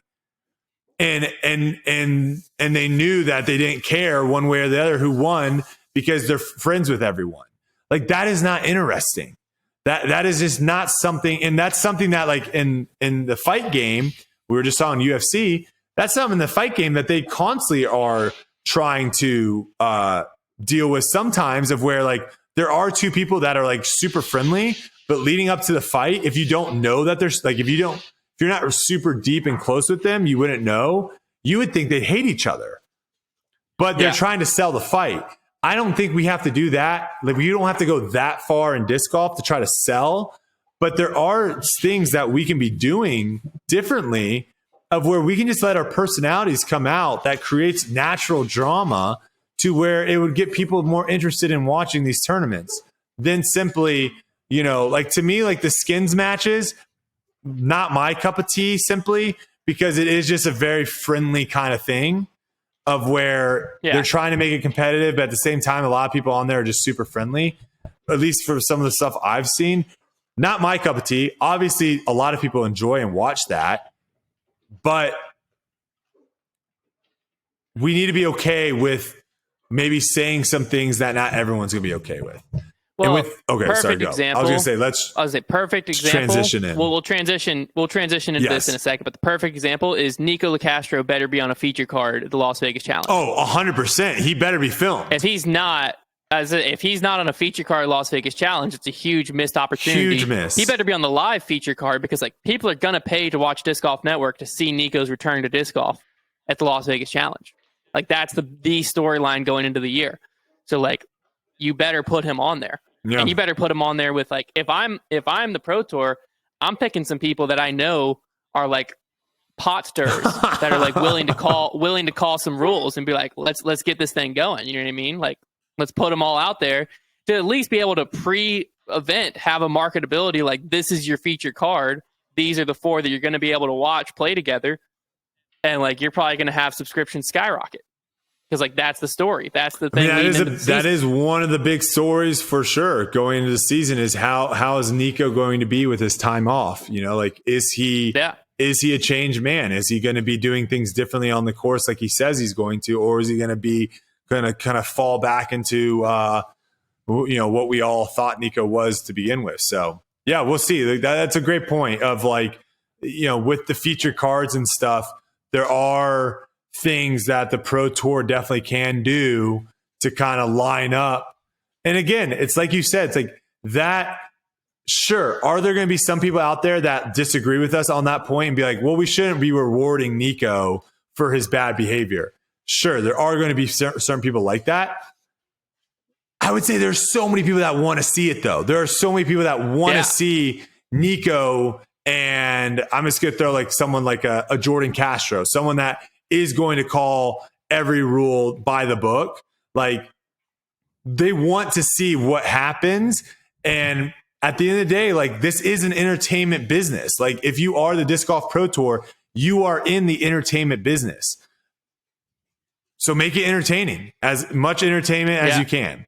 And having 4 guys that are all friends and all saying good shot, giving high fives and all that after every single shot, to the general sports fan, is boring. I'm just going to say it. My feature card would be Paul Macbeth, Ricky Wysocki, Drew Gibson, Nico LaCastro. Ooh, that's a good one. That would be my 4. That's a good one. That's a very solid one.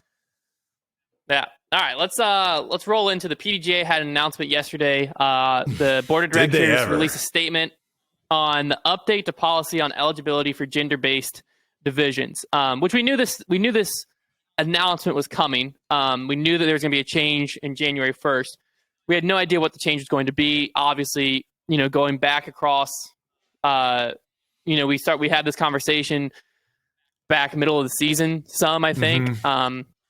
as Natalie Ryan began to win, it got pushed to the forefront a lot more. This survey got released out. It seems like they somewhat used the survey. We actually can see some of the results of the survey on here. But to give a brief overview, I'm going to just read on the actual eligibility update, and then I think we can get into some of the why they made this decision. So for PDGA amateur majors, pro master majors, and all other PDGA events sanctioned A-tier level and below, the requirements regarding a player's level of testosterone have been lowered from under 10 nmol. I'm just call that nmol. I don't really know what that is per liter for 1 year to under 2 nmol per liter for 2 years.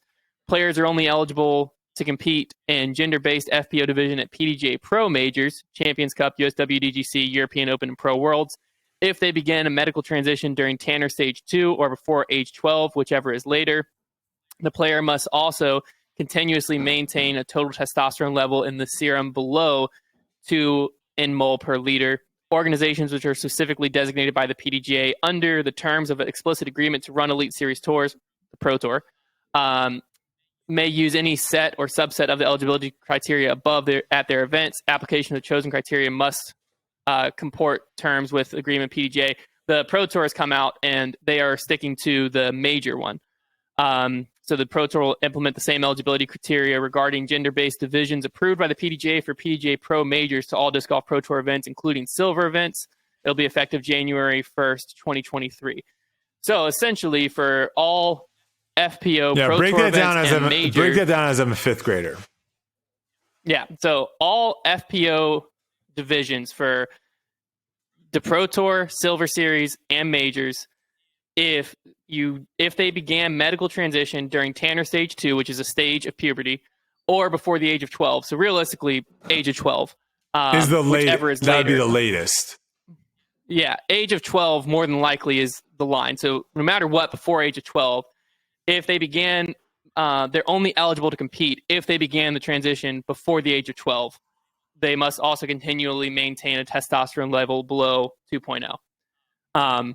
So more or less, for the current players on tour, Natalie Ryan will not be able to play in Pro Tour events or majors next season is the direct effect. Also, I believe Chloe Alice also will not be able to. And then there was that direct effect there was, with this.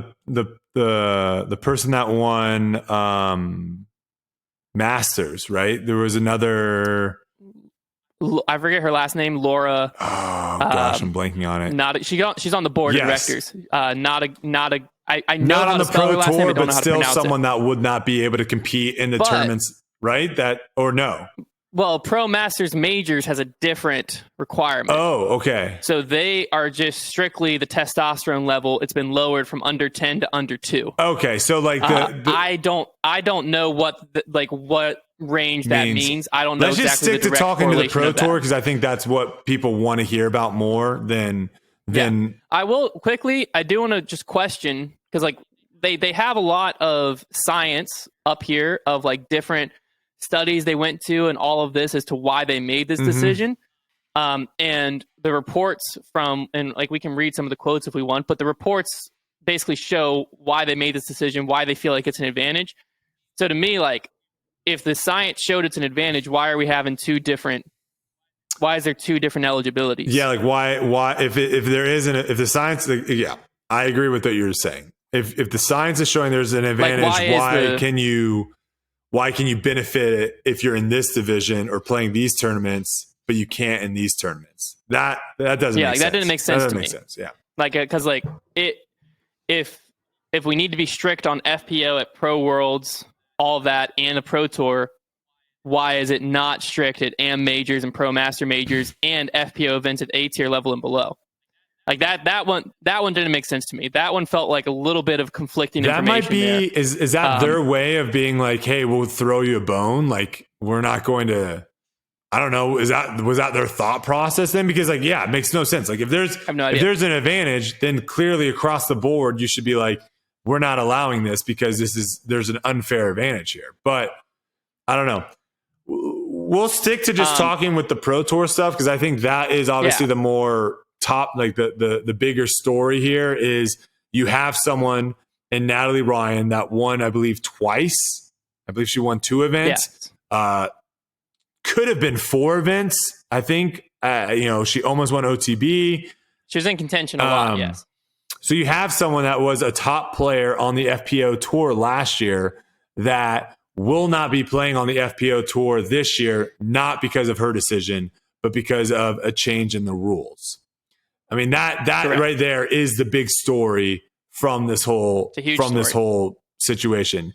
It looks like they are. I saw that this was essentially the same thing that the Swimming Federation came out with. Yes, it's basically the same very similar. Like thought process of like why they're changing the rules and stuff was very similar to what swimming did as well. The PDGA's article quotes this report here. I'll just read this whole thing because this basically this is the science behind what they're, all their year of study, however long it was. This is kind of what they came up with in the end. So this is where it starts here. Some researchers contended the outdated IOC guidelines based chiefly on testosterone levels failed to provide a level playing field for female competitors.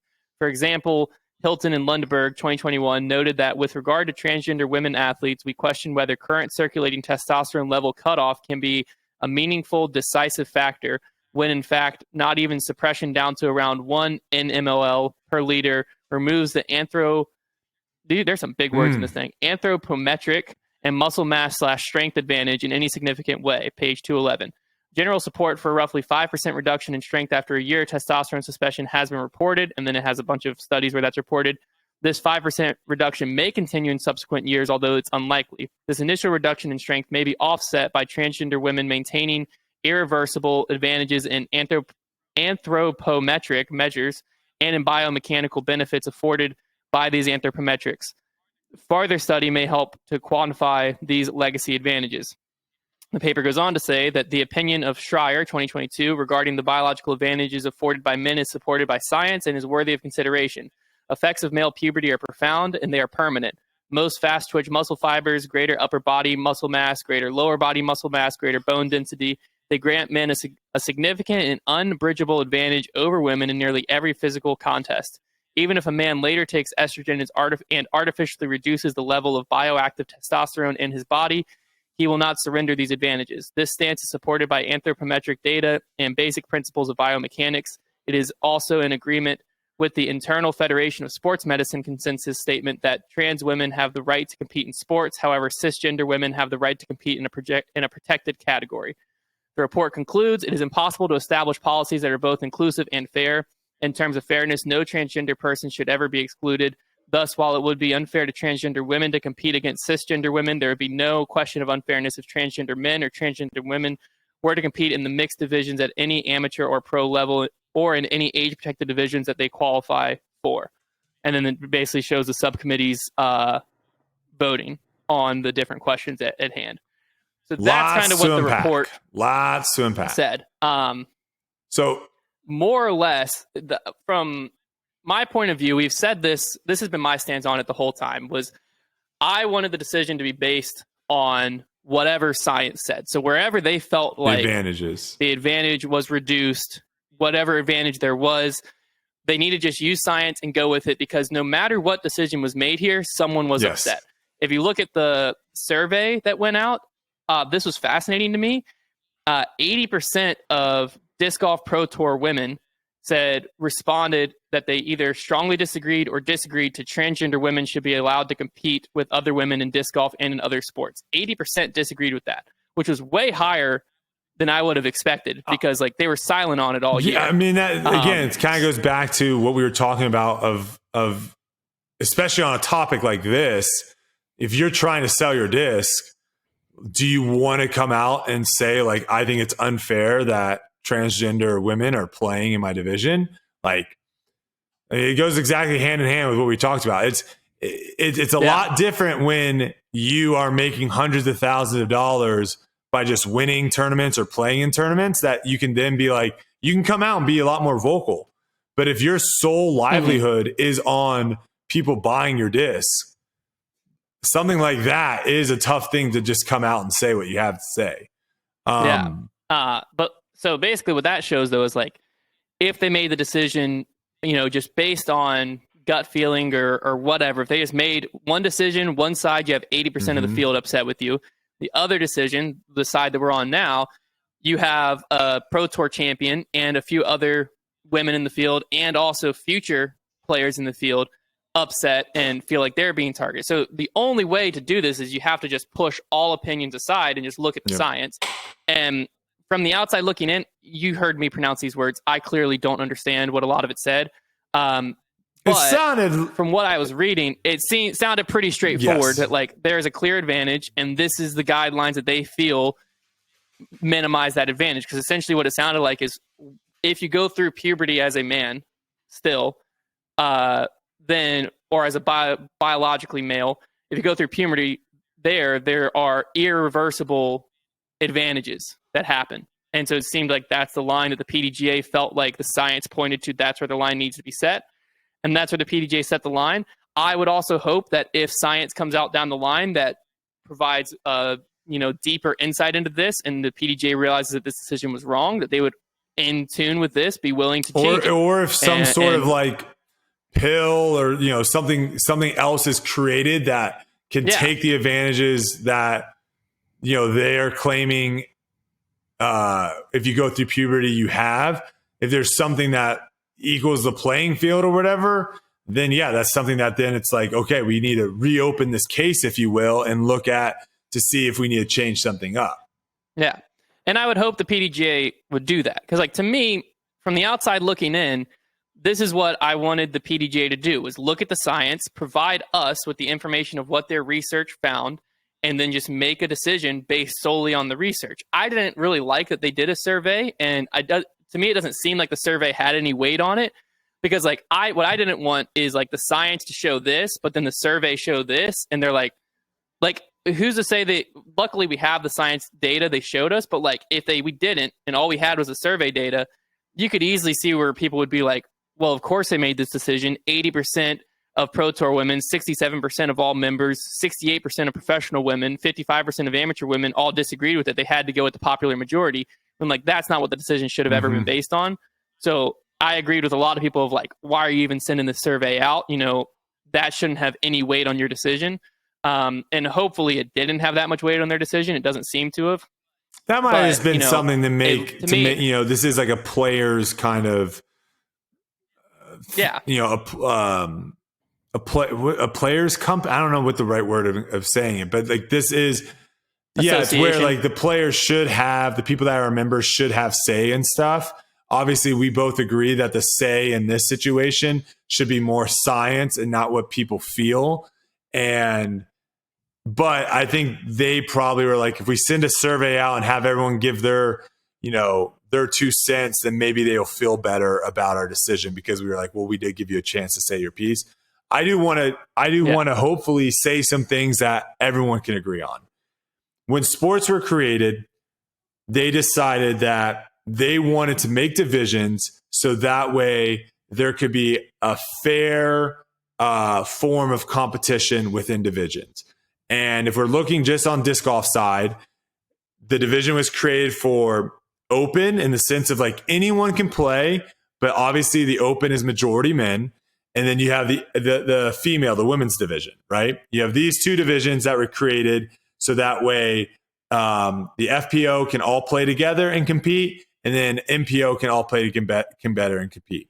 Same thing as why MA1, MA2, MA3, those divisions are created, because if you just have all one big amateur division, there are going to be some people that just do not have the genetics, do not have the skill level, do not have the time, do not have all these factors that go into being good at disc golf to be able to compete with everyone in the amateur division. So now they are in the MA3 division, or I guess it's still MA3, right? Yeah. They are now in the MA. Yes. It's no longer a rec. They're in the MA3 division and they can compete, and they can be and have that feeling of like, I'm coming down to the wire to try to win this thing. That is why divisions were created. Now, I think we all can agree too that you, me, people listening to this, we were all not created equally. some of us have more skills. Some of us have the genetics to be better at certain sports than others. There are different things. And also we were raised differently to where some people have advantages here and disadvantages here. So I'm never going to be like, well, it's not fair I can't play in the NBA. Because I realize I just do not have the genetics to be able to play in the NBA that some other people do. And it was just the run of the draw, or the luck of the draw, right? I'm now making the best that I can in the sports that I can compete at with what I was given. Some people are super smart. And I also can't look at those people and be like, dang, I really wish that I was as eloquent as they were with their words. Like, some people are just better in certain things than others. And obviously we can get better at certain stuff by being in those things more and by putting more time there. But the notion of like, at the end of the day, this all came down to, do people have certain advantages that other people weren't even able to have? And if so, why are we allowing those people to compete in the same division? I mean, that is ultimately what it is like, it's the same. What it sounds like is it's the same thing as like someone that transitioned later in life has an advantage over the FPO division, the same as me having an advantage over the MA2 division. Like, I'm not allowed to compete in MA2 because my skill level, my whatever, my advantages that I was able to have is higher than those people in the MA2. It sounds like it's the same thing as like, there are just genetic things that like a 7 foot tall person might not have nearly as much skill in shooting, as dribbling, hand-eye, whatever, as I do. But if I'm 5'10", I'm probably not going to go play Division I basketball. But that 7-footer is.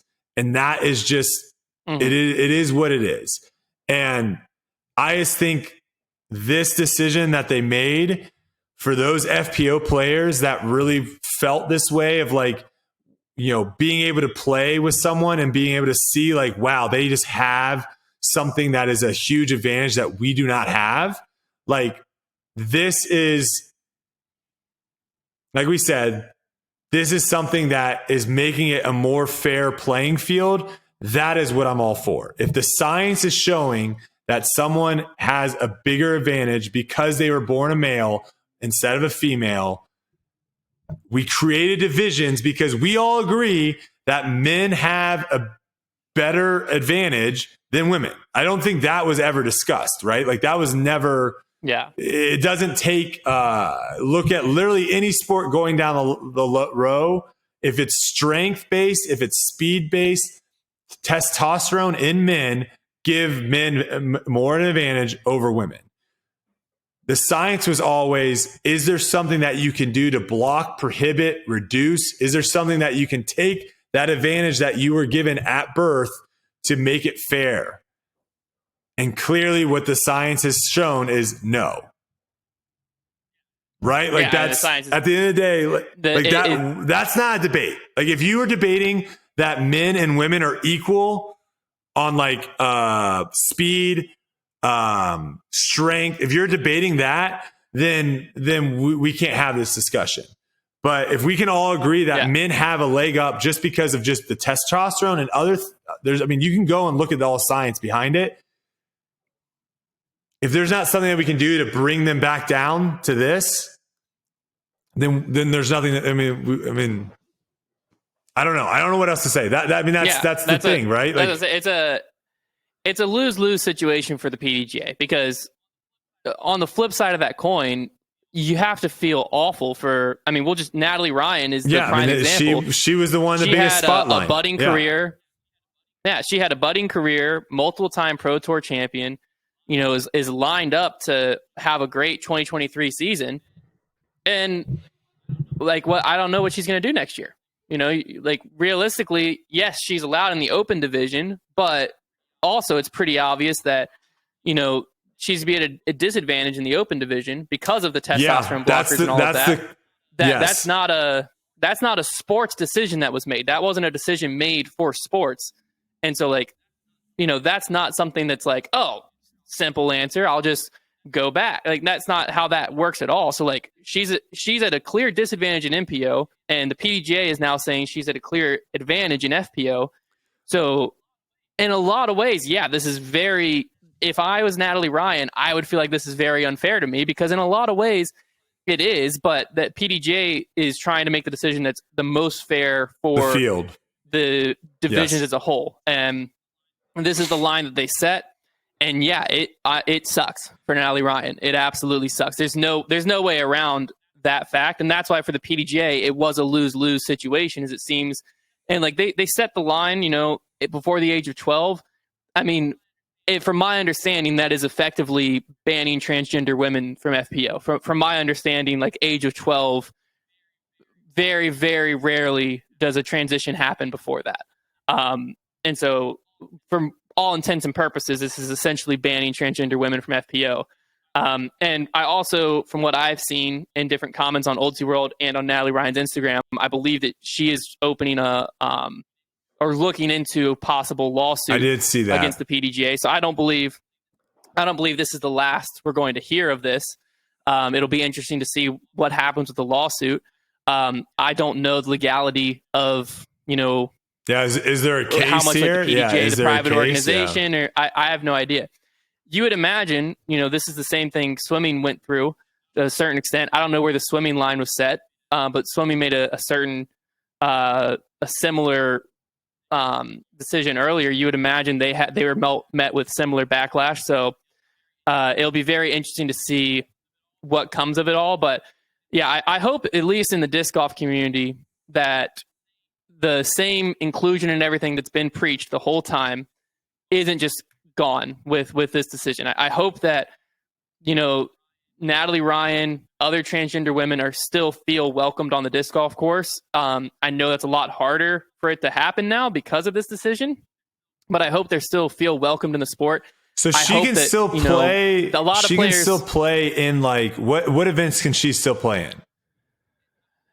So it depends on the testosterone level, because I don't know what under 2. Okay, so let's assume that she's under 2. Is. If she's under that, then A tier level and below FPO events. Okay, so she can still play in A tier and all those events. Okay. And that'd be it. Throw pink women, and then just local A tier, B tier, C tier events. But yeah, I mean, hopefully like the disc golf sport is still accepting, but obviously it's just not going to be the same. And I would also hope that the same thing, that we've said the whole time, like there's no room at all for hate to be spewed towards Natalie Ryan or towards anyone else. Like, there's room for healthy discussion, and hopefully on our podcasts and channels, we've always encouraged that, but there's no room for hatred one way or the other. The PDGA was in a very, very tough spot here. From what I'm reading, I think that they did the right thing. They used science to make their decision, and this is the line that they felt was right to set. But if you disagree with that decision, the same thing I've encouraged everyone to do who disagree with the previous decision, reach out to the PDGA. If you have evidence stating otherwise as to why their decision isn't fair, maybe they just missed it. Share it with them. I think that is the absolute best thing to do if you disagree with this decision. And if you agree with the decision, feel free to reach out to the PDGA on the flip side of that coin and let them know. Yeah, you bring up a great... It was a tough. You bring up a great one. point with Natalie Ryan's situation that I don't think maybe many people have thought of, and I actually didn't even think about. I mean, I think maybe I've thought about it in the past, but not right now. Is she is in such a tough spot because obviously, yes, she was putting her life in her career headed towards this disc golf. I think she did know, probably she had to have known going into it that this was a risk, that this could ultimately end up happening, because the PDGA had yet to make a stance on the issue, and it was getting more brought up more. But your point on the fact that she is doing something that is essentially now she's basically doing something, right? Like by taking the blockers, and I don't know all the science that goes into what pills or chemicals or whatever it is that you're taking to reduce the testosterone levels. I don't know all that, but you are essentially doing something that is making your body function not as well. Is that, I don't know if that's I don't know if that's a good way in an athletic sense. I don't know. I don't want to say something that is misconstrued, but you're trying to lower yourself. And this is obviously what we were talking about before, that there is an advantage being a male versus a female in athletics. So you're doing something to try to make that advantage go down, but you weren't able to make it go down far enough to make it fair. But now you have just you've just given yourself a disadvantage against other people that aren't taking that stuff. And, we don't know, I mean, I'll be honest in saying, like, watching her skill level, she is far from being able to compete on the MPO side of things. Literally every FPO player right now, I don't think I'm crazy going out and saying that. I think you have some players like a Paige, Kristen Tatar, Katrina, Evelina. You have some of the top FPO players that on certain courses and on certain weekends could compete at potentially cashing on the MPO side if they play really, really well. But there is obviously a skill gap, and kind of I think we almost kind of completely just went over the Holly Finley, Missy Gannon call out with Evelina. We didn't really talk too much about what she was really saying, and the fact of saying, like, these Missy Gannon and Holly Finley simply saw the layout from Texas State's. Now we're going back to it, and was like, these holes are too far for me, so this is unfair. And then they ended up changing the holes, right? So, like, if there are people on FPO that there's FPO layouts that are too far, when you go to MPO, there's certain holes that are just even further.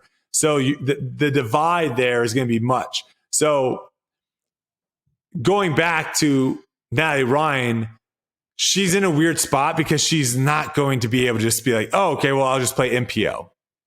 That's not going to work. I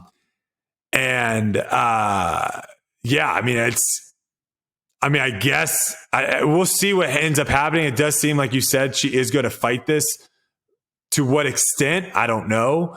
But yeah, this is one that I think right now is going to be tough for a lot of people. But I think the decision to make it a fair playing field is the right decision for the long term, because that's just got to be so tough. I'm just trying to put myself in the shoes of some of the FPO players. And it's one thing if I am because Holly Finley and Evelina, we were just brought up. Let's say if I am Holly Finley and I see someone like an Evelina, right? That gap, I guess, between me and Evelina, like, I can say, like, is there things I can do to make that gap smaller, right? Like, can I get in the gym? Can I work on explosion? Can I work on speed? Is there stuff that I can do to try to make that gap smaller? That is easier for me to grasp than if I'm an FPO player and if I'm Holly Finley and I'm looking at a Drew Gibson. Like, that gap now is like, sure, there are some things I can make up, but they are just on a completely different level. And it's like, there are certain things that I will just never be able to get there. And I don't know if this point really makes sense, because, like, if I compare myself to LeBron James, right? Like, genetically, he just got a way better hand in genetics. But if I really trained the way that he trained for the stuff that he did his entire life, that gap would be smaller, right? But still, I don't know. I guess there is still some of that even in your gender, right? There still is some of that of where it's like, oh, well, that's not fair. Like, that's LeBron James, that's Kevin Durant, that's Usain Bolt. Like, that's not fair. Like, there is some of that already in your gender. I just think when you have something coming over that already has these see, that's where I'm having a hard time, because I feel like I'm contradicting myself. I feel like I'm contradicting myself. It's right.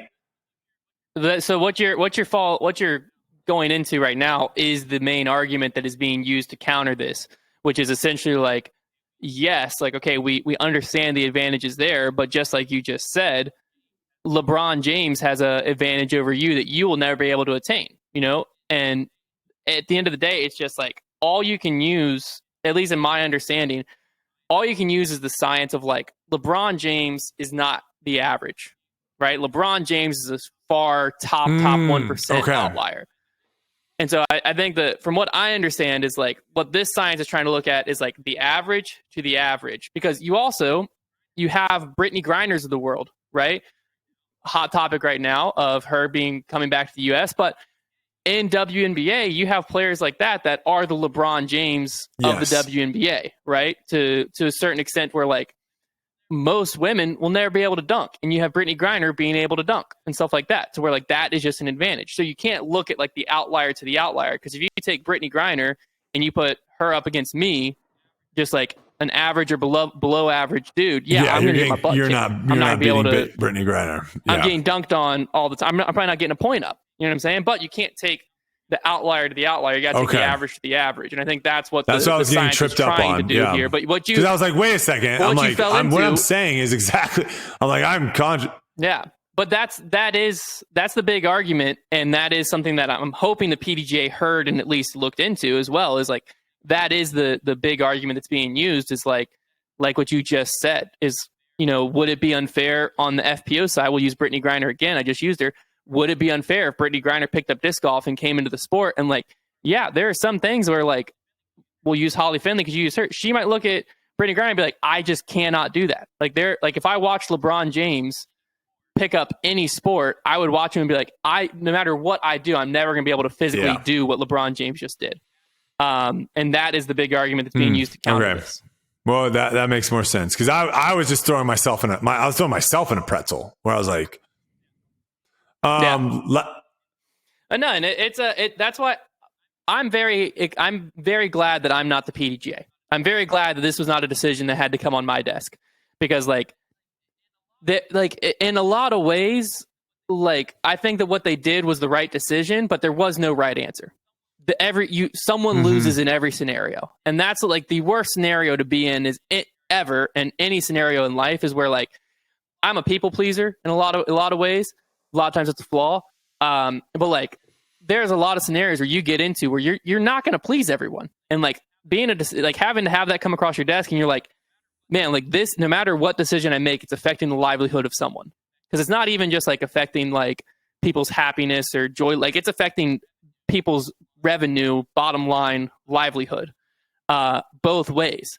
And so like in this decision, like Natalie Ryan, she might have to find a new career next season. Realistically, like that's a very real possibility of like, if the lawsuit or whatever ends up coming out of this doesn't go through, doesn't play out in Natalie Ryan's favor, come the Las Vegas Challenge, it's hard to know what is she going to do, because like you were saying, like, it's going to be very, very tough to make it on the MPO tour. Her rating's not even high enough to get into events. Yeah, it's a very big question, and I also will say I've seen Natalie Ryan post several times, and I fully understand where this feels like a personal attack, because she's right in a lot of ways. This wasn't nearly as big of a deal, she made it by winning before she, and that's what we always said. Yeah, that's what we always said, is like, this is going to come to the forefront. Yeah. When you have, it's not going to be a big deal until it's a big deal. No one cares if someone is playing and not doing anything. No one cares. But as soon as someone starts winning, now it sounds like, wait a second, we got to figure out what the heck is going on here. So, and Natalie Ryan's being open about that, of like, where this in a lot of ways I think feels like a personal attack against her, because in some ways she's right, where like she made it. It's not a personal attack. She brought it to the spotlight. Had to be addressed. She brought it to the spotlight. Exactly. She's the player that brought it to where it had to be addressed one way or the other. A decision had to be made. and being the player in that shoes, no, I mean, that's got to suck. And so, like, especially with all of the unjustified hate comments that were coming in, like, some were just awful comments all year. She had to deal with that all year just to get to the off season. And then she probably feels like the PDGA sided with all the people who hated her. And, like, I don't think that's actually what they were doing, but I can definitely see where that's what it feels like. And I mean, I can't imagine being in those shoes. Yeah. That sucks. Well, we'll see what happens moving forward with the lawsuit. That'll be an interesting story to continue to cover. The last thing I'll say is, like, I don't want anyone to ever attack someone for following the rules. Absolutely. Right. And that's, Natalie Ryan's I think that was my biggest. Are not void now. It's not like all of a sudden she's not a Pro Tour champion. She is a Pro Tour champion. There's no way around that. I think that was the thing that upset me the most is, like, someone was doing something by the guidelines that were set and people were attacking that person as being a bad person for doing that. I'm not cool with that. If you're following the rules and you're doing everything by the guidebook, by the rule book, you should not be attacked for that. If you want to attack, like, and critique, her doing a lawsuit and all that stuff, like, that stuff I think is all fair game. If you're like, well, this is ridiculous, whatever, that's all fair game. But you can't fault someone for following the rules. You can't. So yeah, that would be the last thing I'll say about that. All right, good show. There's a show.